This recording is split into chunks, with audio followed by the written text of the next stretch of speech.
How you going, guys? So welcome back. Back in the workshop. Sort of after 2 weeks. Young fella's been on school holidays here, so really it sort of made it really awkward to work with, especially with Rachel working now. She's not getting home till sort of 6:30 at night. So by the time we have tea and whatever, and it's getting too late to come down to here. If it was at home, I'd probably just pop out and just do a couple of hours, but not that it's far away, but it's not quite so convenient. So back here now. I shut down here not last weekend, the weekend before, and sort of got the last of this sort of dialed in for the just the woodwork. So now I'm going to start working out what I do to make some bracing. And then I'll sort of go from there. But anyway, I'll turn the camera around. Well, probably to everybody's delight, the Cooper's in here. He threw that up there, and obviously just had a bit of a shuffle around. Taken one of their old tractors away to have some repairs done. I don't really want anything to do with that, it's too big for me. So I need to have a bit of a clean up in here from making all my wood dust and shit and everything in here, and probably just I might have a little sweep up around through here. Not too worried about in here, it's not too bad. But where I've got all the sawdust and crap and bits of offcuts, wood and everything from the other week, I haven't sort of done anything to clean any of that up except for make a couple of smallish, or sort of sweep a bit of stuff out of the road. So I need to have a bit of a straighten up and a clean up, and then I just took a couple of quick measurements before of what I want to do in here. It's a tripod bracket around. So I've taken a couple of rough measurements, just what I need distance between that bolt and that bolt, sort of roughly for centre, and then sort of the rough distance back to here and then up to here, and also just a quick spacing so I can rough out a quick plan in my head. And sort of once I've got a bit more of a handle on that, and I might just slip these bits of wood out and just knock this top, I don't know, what is it, 7 or 8 mil or whatever it is off that. I might just run that one through the planer as well, just take a little material off that. Just probably really only needs it once. This needs it, set the blade fairly deep and do a couple of decent swipes on it. Get rid of some material that doesn't need to be there, and then I can plan out.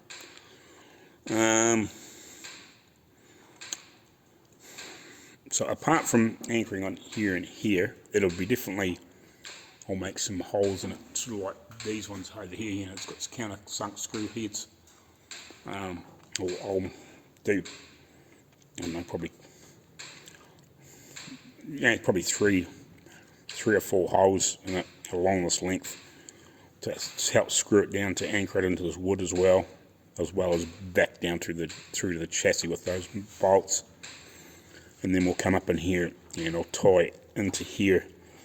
I'd like to use, along here, I think that'll be fine, but I wouldn't mind just using something a little bit heavier to come up onto here, just to help, because I think if I just use that flat, I don't think it'll be strong enough. I'd like to use something with a little bit of guts in it, and bend it and shape it in here, and then I can probably go back, sort of tie that flat, or the material up into here, back into a flat, by maybe an inch or so, welded on, even if it's around the corner here, and have a bit of flat that comes up here, and a bit that tucks around this corner and anchors, sort of screws into this whole sort of section.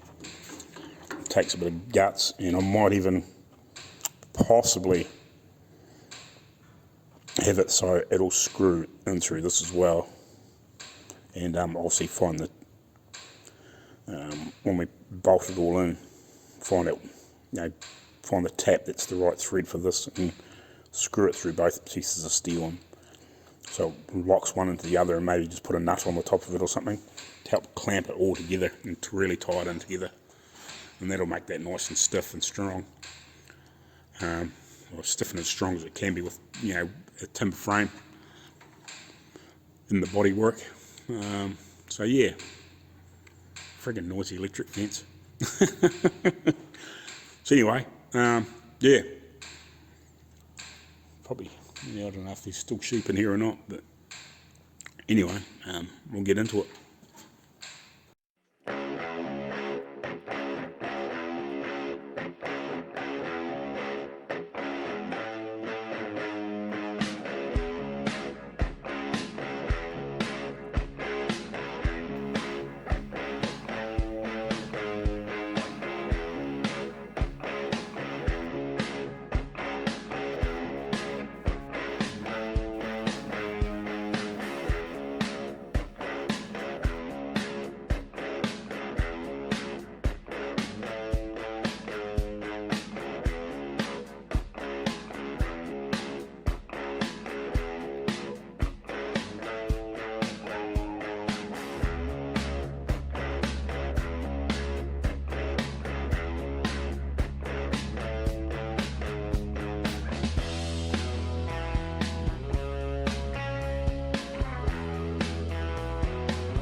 Well, that's that done. Rough clean up, but I've still got to make a little bit of mess when I pull those pieces out and just run across through there, so I'm not getting too fussy at the door. But just a general clean up, a bit of a blow down, so I'm not tripping over crap. Right, so I've run that one here through the plane. That one there's not too bad. It just needs another quick skim. But I've knocked that one down, so that fits nice now. It's slightly high, just on this edge, but it's no major. At least it's reasonably uniform. So that's cool. Just got to do a quick skim on that other side, and then we can obviously plan the this bracing. The other thing too is I'll have to go back through my messages. I messaged the guy and with the other old car that I looked at, and asked him what the height was from the floor to this piece before the actual seat part, you know, with the springs and the padding and everything sat on it.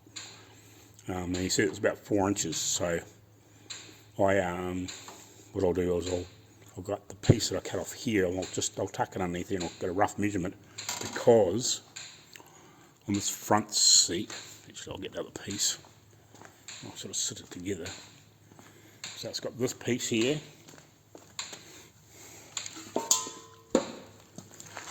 This piece here. This door.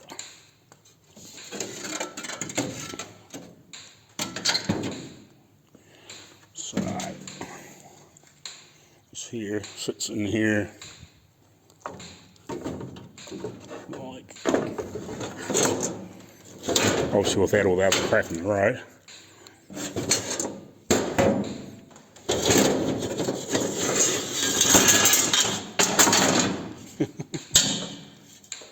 Easier move it first, wouldn't it? Oh well. But anyway, you get the idea.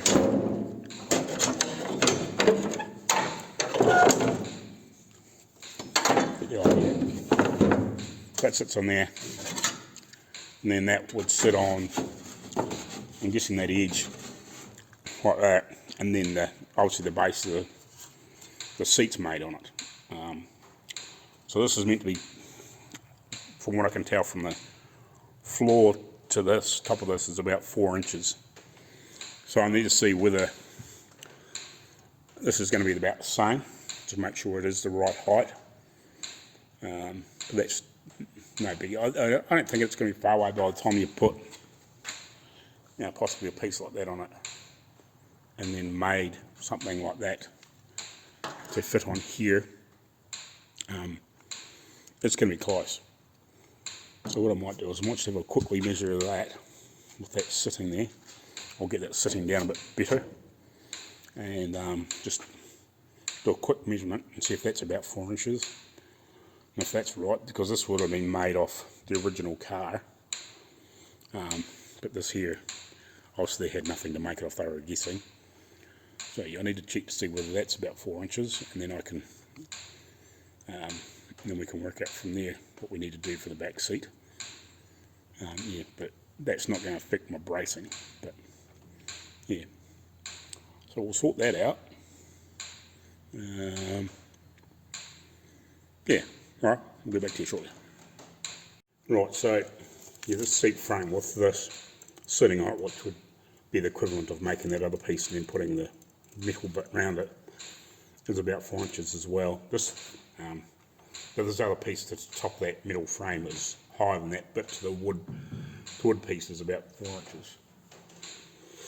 So obviously once we get this piece sorted out, we need to make a start making the base piece for the actual seat itself.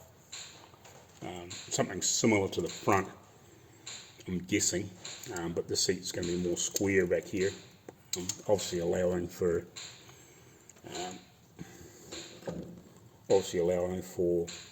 you got your padding and whatever else in here to clear this. So you're probably going to be another inch or so out from here, or maybe a touch more, and then the rest will be all hidden underneath the seat. So that's cool.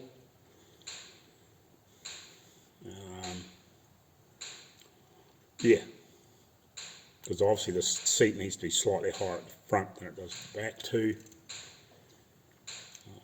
So it's nice to sit in, because you don't want to be, when you're in front of your legs to be leaning down, you want them to be sitting back into the seat, and the front of it to be a little bit higher than the back.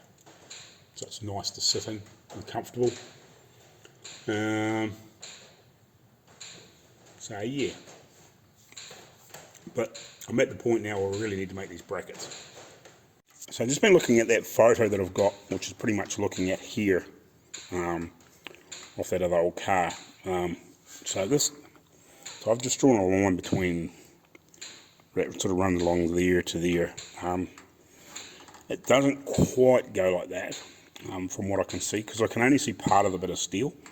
Obviously with the carpet, I'll throw it up on the picture on the video when I edited it, but it comes back to me, it looks like it shoots back on a more of an angle like that, and then disappears underneath the upholstery pretty quick.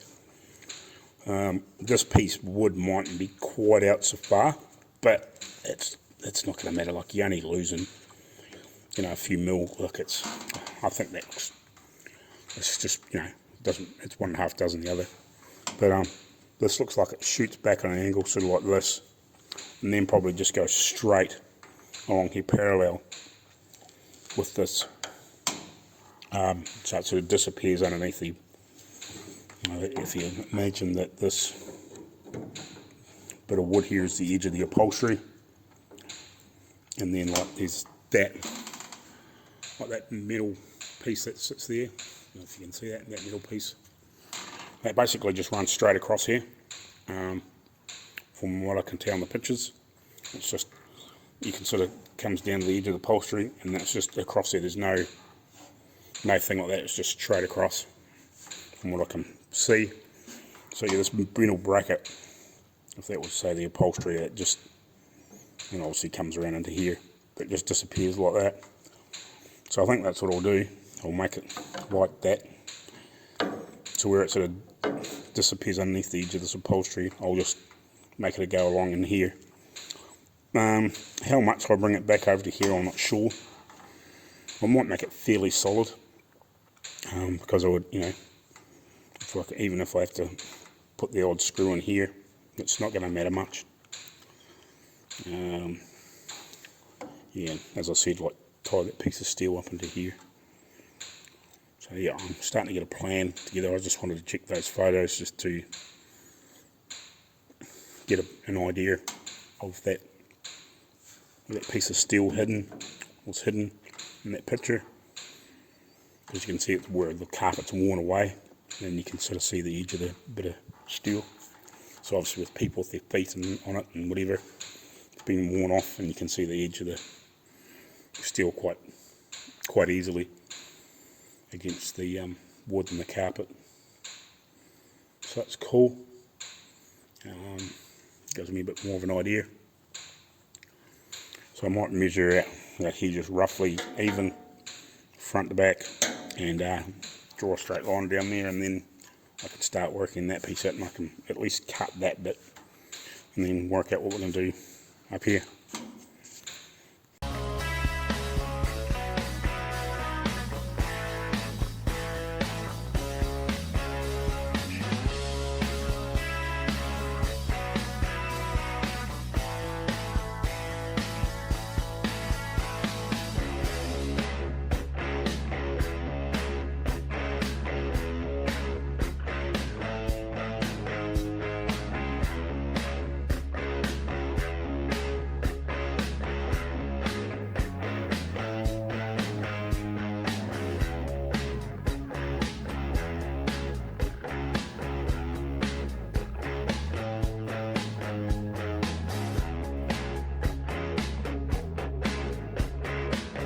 So I just cut that off nice and cleanly, well as cleanly as I did, because I need just about not quite the full length of that, but close. This is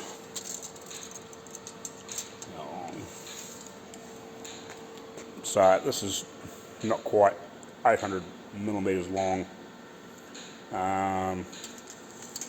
900 and something would be about 3 feet, just to give you a rough idea.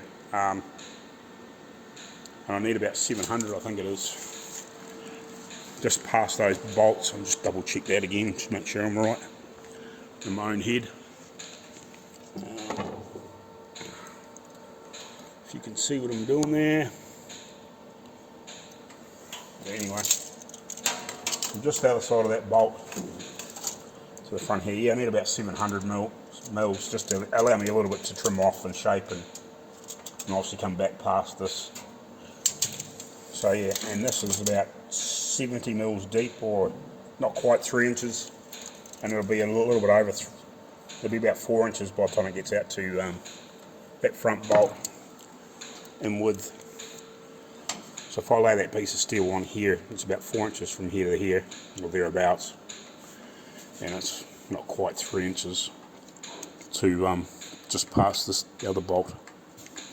So that's what I'll do. I'll make a strip along like that, and then if I trim it down or cut it out or cut some of the excess off it later on, that's alright, but I'll make it.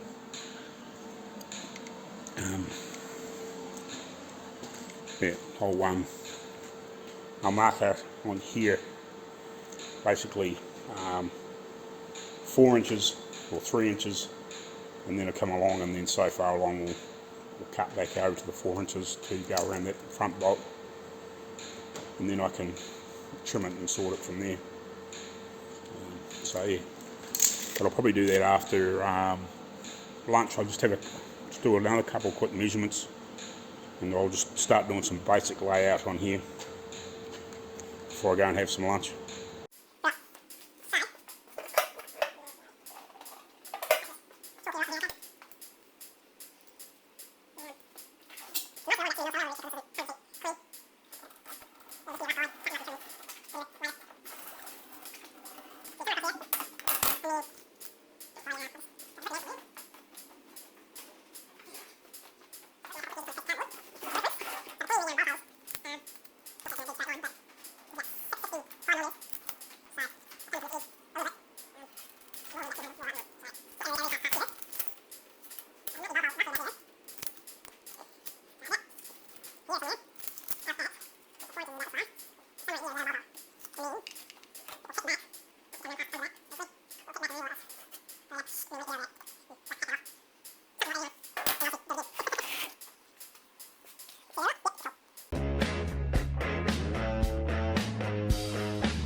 Just give you a quick look in a second. Just turn this stuff off.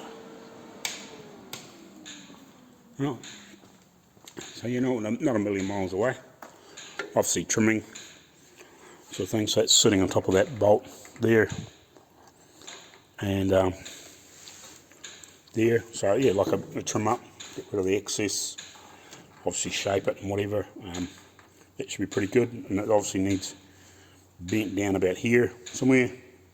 Once it's bolted down, you know, we can piece it and bend it down or whatever.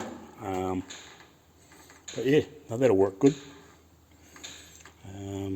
Yeah, and then a matter of just working out what we're going to do here to bring this up and make it strong across this piece is the thing. Just have some decent strength in here. Because of what I think, if I use this, it's going to be too light unless I don't know, I can maybe make some little slithers, but I don't want it to rub, of people rubbing against the upholstery. I don't want it to cut through. What you do see on some modern seats in cars, you know, sometimes you get the edges of the where the steel is in there underneath the upholstery, and people rubbing against it, it eventually rubs through. Like, I don't want that. So, but if we can put a bit of bar or something in here, you know, maybe gusset it back a little bit each way or something, just to give it some guts this way, and hopefully give it some guts this way, and then obviously a couple of bits of flat to tie into here, and we'll be good. So yeah, we're getting there, one step at a time. Righty, so I'm just back from lunch. I just double check that I'm on the other side of the vehicle to make sure it's going to work. So I'll cut another piece, same, trim it off, and then obviously start making them fit.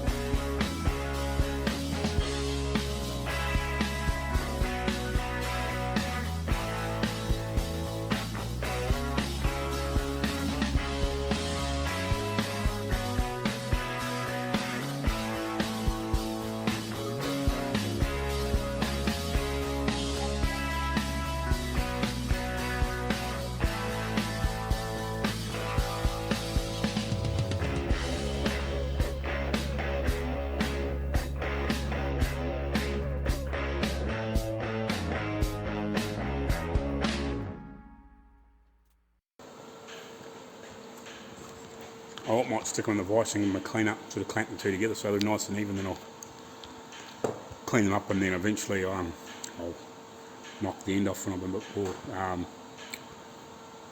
ready to knock the end off.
Alright guys, it doesn't look like I'm going to get much further here today. I'm just running out of time. I was hoping to get maybe some holes drilled in these. I possibly could, but I really need to plot them out exactly where they need to be. Or really close. So I haven't really quite got enough time for that. But anyway, thanks for watching. And thanks for all the new burst of subs again. I was getting really stuck there about 690 odd. I was sort of bouncing backwards and forwards here for weeks. But I finally broke that 700 mark. I think I'm 709 or 710 or 8 or whatever it is around there. So that's awesome. Thanks for that. Yeah, if you are watching and you've got this far in videos and everything, you know, it doesn't cost to hit that subscribe button and all that sort of stuff. So yeah, it's a bit of a funny brief one today. Hopefully over the next couple of days I'll get this sorted and figure out exactly what I'm doing here. It'll take a couple of days of, not really a couple of days, but you know, by the time you sort of cut things and work things out and shift things around and everything, like it doesn't take long to get rid of 4 or 5 ads, which is sort of about the time period I've got. So yeah, we'll get there over the next couple of days and get this piece together. Alright guys, we'll catch you later on. Cheers. And before I leave, this is that I've got to try and pull apart to see if it's any better mechanically. Obviously it's pretty open and exposed and all that sort of stuff, but hopefully it might be better. It's quite cool to see that thing under cover. At least it's, you know, it's not going to get really any worse. Yeah, motor's over there. Another body chassis in it, it's up there. So, well, the other thing is too, I've been offered once I get this finished, I've got another car to do. Not that one, for somebody else, but I can do it here if I need to. It will be that's if I don't get to the States in the meantime. It's an HQ Holden Ute. So if you want to figure out what that is, about a 70, I don't know, it'll be a 72 or 3 or 4 or something like that. It might be, I think by the time I went to 74 they changed models, so sort of around that era. So it'd be quite cool to have a play with, because I did quite a bit of work to one of those about 2001 or 2 or something like that, or 3. A vehicle that I had for a while. It was just a slightly later model, but basically the same vehicle, just facelifted, if you know what I mean. Sort of different headlights and bits and pieces. But anyway, we'll catch you later on. Cheers.